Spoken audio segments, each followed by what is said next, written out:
بس بندوں سے پیار میں ہے.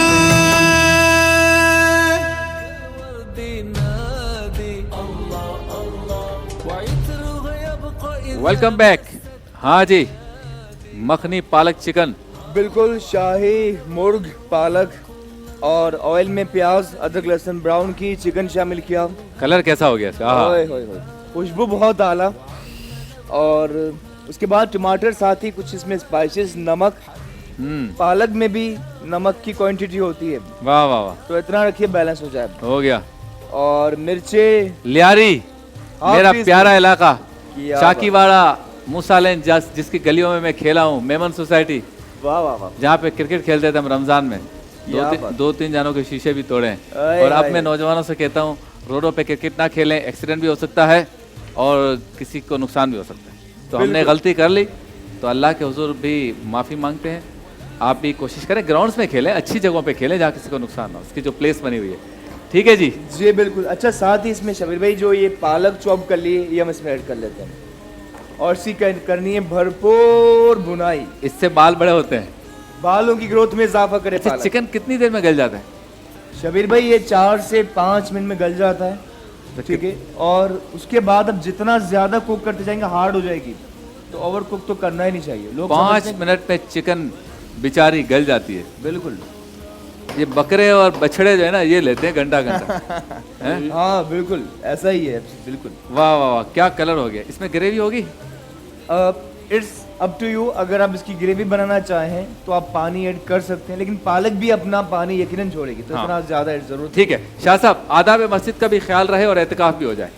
بات پوری کر لی تھی, اب آپ اس کو بتائیں کس طرح ہو جائے. جی بالکل, آپ نے جو اجتماعی اعتکاف کا کہا, اس کے ہم نے ایک مثبت پہلو کی طرف ابتدائی تمہید بیان کی کہ یہ ایک بہت اچھا تعلیم کا طریقہ ہے, اشاعت دین کا طریقہ, اور نوجوانوں کو اس سے ہم آہنگ کر کے پوری ایک مدرسہ لگا ہوتا ہے. ہاں, اور اس میں باقاعدہ طور پر ہر فن کے ماہر, مسجد کے امام صاحب, دیگر باہر سے خطباء, علماء آتے ہیں, اور مختلف موضوعات کا ایک ترتیب کے اعتبار سے جدول اور ایک پورا ان کے پاس ایک نصاب ہوتا ہے کہ جس کے تحت ان کی ایک تربیت ہوتی ہے. صحیح. تو یہ تو بہت یعنی اپنے کام کے اعتبار سے تو یہ یعنی یوں سمجھیے کہ یہیں سے پھر بچے مدرسوں کی طرف آتے ہیں, یہیں سے بچے پھر نمازوں کی طرف آتے ہیں, یہیں سے اپنے ماں باپ کے ادب کی طرف آتے ہیں. جب انہیں حقوق, آداب, تعلیم اور وہ اویئر ہوتے ہیں تو اپنی سابقہ چیزوں سے وہ مناجات ہوتی ہیں, دعائیں ہوتی ہیں, تو خوف خدا کا جذبہ شبیر بھائی جاگتا ہے, بیٹری چارج ہو جاتی ہے. ہاں, عشق رسول صلی اللہ علیہ وسلم کا جذبہ جاگتا ہے, عزت صحابہ کا جذبہ جاگتا ہے, آل رسول, حضرات خاندان رسول, اہل بیت کی محبت, اولیاء کاملین, علماء, دین, مساجد سے ایک رغبت ہوتی ہے. تو یہ بہت خوبصورت ایک تربیت ہے کہ جس پر میں اگر بولتا رہوں تو یہ الفاظ کم پڑیں گے کہ یہ اتنا بڑا کام ہے. لیکن اب چاہیے کہ ہر چیز کے اندر اچھائی کے ساتھ اگر اس کو ہم ترتیب پر نہ دیں تو کچھ جہالت اور کچھ جذباتیت کا پہلو اس کے اندر اگر آ جاتا ہے تو وہ چیز تھوڑی اپنے اعتبار سے مزمحل ہوتی ہے. آپ اعتکاف کو کیا کرتے ہیں؟ آپ دن میں 5 نمازوں میں لوگوں کی حرکتیں دیکھیں تو کیا مسجد بند کر دیں گے آپ؟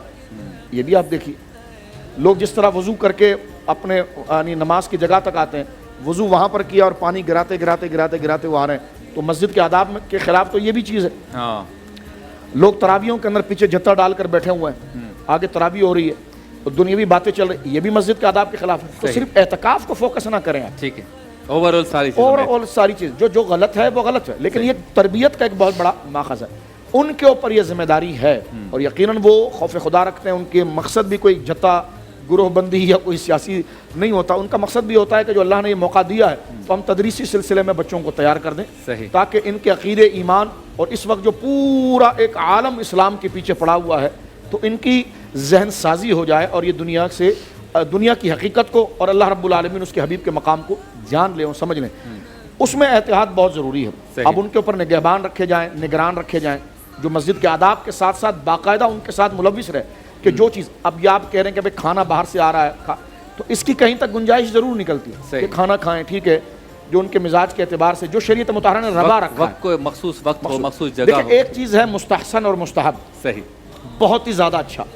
اگر ایک بچہ بہت ہی زیادہ اچھا نہیں کر پا رہا لیکن ایسا کر رہا ہے کہ جس کو شریعت گناہ بھی نہیں کہہ رہی, صحیح, تو اس کو اس سطح تک بھی جا کر ڈیل کرنا چاہیے. صحیح. اور پھر اس کو آہستہ آہستہ اس کی قدر کو اس طرف لانا چاہیے کہ وہ بہت ہی اچھا کرنے لگے, تدبر اور حکمت کے ساتھ. جی, تدبر حکمت کے. اب جو پان کھا رہے ہیں، گٹکا کھا رہے ہیں، تو ان کو خاص طور پر اعتکاف میں داخل ہونے سے پہلے کہنا چاہیے کہ دیکھیں نہیں۔ آپ کی محبت اپنی جگہ پر، آپ دین سیکھنے آ رہے ہیں، تو جب اللہ کے لیے آپ نے دھرنا دینا ہے، اللہ کے لیے آپ نے یہاں پر ٹھہرنا ہے، تو پھر آپ کو یہ چیزیں چھوڑنی پڑیں گی۔ نبی پاک صلی اللہ علیہ وسلم کی حدیث مبارکہ کہ لہسن کھا کر مسجد میں آنے کو منع کیا گیا، پیاز کھا کر مسجد میں آنے کو منع کیا گیا۔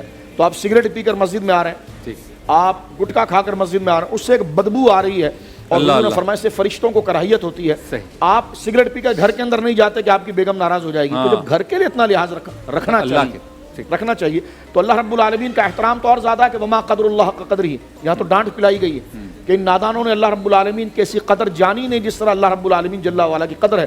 اور وہاں اہل ایمان کو ان کا صحیح مقصد بتایا کہ والذین آمنوا اشد حبا للہ، اہل ایمان ہوتے وہ ہیں جو سب سے شدید احترام، سب سے بڑا احترام اللہ کا کرتے ہیں، سب سے زیادہ لحاظ اس کی قدرت کا کرتے ہیں، سب سے بڑا لحاظ گویا کہ اس کے گھر کا کرتے ہیں۔ تو یہ تمام چیزیں ملحوظ رکھ کر خالصتاً تربیت، اور یہ ذمہ داری ان کی ہے کہ جنہوں نے اس کو لیا ہے۔ ہم اس کو روکنے کی بھی بات نہیں کریں گے، لیکن جب آ گئے ہیں تو اس کی ترتیب کی ذمہ داری اور ان میں مسئول وہ ہیں کہ جو ان پر مدرس بنے ہیں، جو ان کو لے کر آ رہے ہیں، وہ درس دے کر فارغ نہ ہو جائے، بلکہ 24 گھنٹے ان بچوں کے ساتھ چلیں۔ وہ نادان ہیں، ابھی پہلی دفعہ ہیں، تو ان کو آہستہ آہستہ آہستہ کر کے آپ سمجھائیں گے محبت کے ساتھ۔ تو اگر وہ بہت اچھا نہ کر سکیں تو صرف جائز کی سطح پر امپرومنٹ ہوگی۔ جی بالکل، اگر وہ جائز کی سطح پر رہے، میں سمجھتا ہوں 8 اور 9 دن جب اعتکاف کے ہو جائیں گے تو وہ سطح پر ضرور ہو جائیں گے کہ جو بہت ہی اچھا کرنے والا۔ کیا بات ڈاکٹر صاحب، آج میں نے انٹرو میں بات کی وطن سے محبت کے تقاضے، اور سبحان وطن سے محبت کا تقاضا یہ نہیں ہے پاکستان زندہ باد کے محض نعرے لگا دیا، وہ بھی ہے، اور 14 اگست کو بیچ لگا دیا، بچے کے ہاتھ میں جھنڈی دے کے 50 موٹر سائیکل کی ڈگی میں بٹھا دیا، اس کو اچھی سی ٹوپی پہنا دی ہے۔ صرف یہ تو نہیں ہے، اس شہر، اس ملک کی گلیوں کو صاف رکھنا بھی تو وطن سے محبت ہے، اس کے قوانین کا احترام بھی تو وطن سے محبت ہے، اس کے قانون نافذ کرنے والے اداروں کے ساتھ تعاون کرنا بھی تو وطن سے محبت ہے، اس کے ٹریفک کے قوانین کی پابندی کرنا بھی تو وطن سے محبت ہے۔ آپ بزرگ ہیں، آپ کو پیغام دیں کہ کس طرح سے ہم کہہ سکتے ہیں کہ ہاں میں نے بھی وطن کو کچھ دیا ہے، صرف لیا نہیں۔ بسم اللہ الرحمن الرحیم۔ وطن کو ہم مادر وطن کہتے ہیں۔ جی، مادر وطن کا مطلب یہ ہوتا ہے کہ یہ ہماری ماں ہے۔ ہاں، ایک اچھے فرزند کی حیثیت سے ہر بیٹے کی اور بیٹی کی یہ ذمہ داری ہے، سب سے پہلے ماں کی حرمت کو قائم کریں، ماں کی صحت کا خیال رکھیں، ماں کی عزت و وقار کا خیال رکھیں، پوری دنیا میں ماں کا نام اچھے انداز میں جایا جائے اور اچھے انداز میں لیا جائے، اور ماں کے خلاف کوئی بھی بات غلط نہ کہی جائے۔ اور یہ کیسے ہوگا؟ یہ اس طرح ہوگا جب ہم اپنے اندر سب سے پہلے وطن کی محبت کو پیدا کرتے ہوئے اس کی ایک ایک چیز سے محبت کریں گے، ایک ایک اچھائی کو فروغ دیں گے، ایک ایک برائی کو روکیں گے، اور ایک وفادار بیٹے کی طرح ہم یہ خیال رکھیں گے کہ میں اس پاکستان کا ترجمان ہوں، پاکستان کا ہر شہری اس وطن کا سفیر بھی ہے، ترجمان بھی ہے۔ اس کا سیرت و کردار، اس کا عمل، اگر وہ باہر جاتا ہے وہ وہاں مکمل سفیر ہوتا ہے پاکستان کا، مکمل تو وہ نمائندہ ہوتا ہے۔ اس کو دیکھ کر لوگ پاکستان کی تعریف کرتے ہیں، اس کو دیکھ کر پاکستان کی برائی کرتے ہیں۔ اسی طرح اندرون ملک بھی اگر ہم کوئی ایسا غلط کام کرتے ہیں جس کی وجہ سے پوری دنیا کو غلط پیغام جاتا ہے، جیسے کوئی دہشت گردی کا واقعہ ہو گیا یا کرپشن کا ایک واویلا ابھی مچ رہا ہے، یہ سب چیزیں جب ہوتی ہیں تو پاکستان بدنام، ماں بدنام نہیں ہوتی، ہم بدنام ہوتے ہیں، اور جب ہم بدنام ہوتے ہیں ماں کو تکلیف ہوتی ہے۔ مجھے یوں لگ رہا ہے اس وقت پاکستان کے ہر فرزند، ہر بیٹا، ہر بیٹی ماں کی وہ قدر نہیں کر رہی ہے، نہ کر رہے ہیں کہ جو کرنا چاہیے۔ ہماری ماں صحت کے لحاظ سے اس وقت آئی سی یو میں ہے، وہ معاشی آئی سی یو ہو، سیاسی آئی سی یو ہو، اور اس لحاظ سے ہمیں توجہ کرنے کی ضرورت ہے۔ ماں کو ہم نے کہاں پہنچا دیا ہے؟ بابا قوم نے تو ہمیں ایک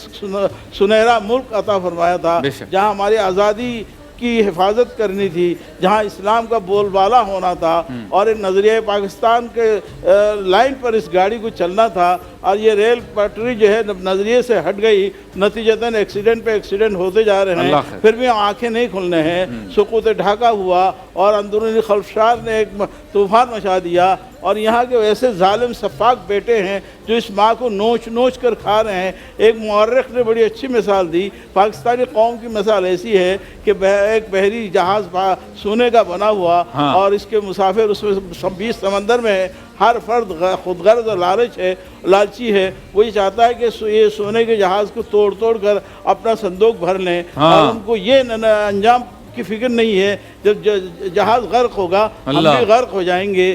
یہ انجام پاکستان ہمیں بہت کچھ دیا، ایک لمحے کے لیے سوچو خدا کے لیے ہم نے پاکستان کو کیا دیا۔ آپ سے ملاقات ہوتی ہے مختصر سے وقفے کے بعد۔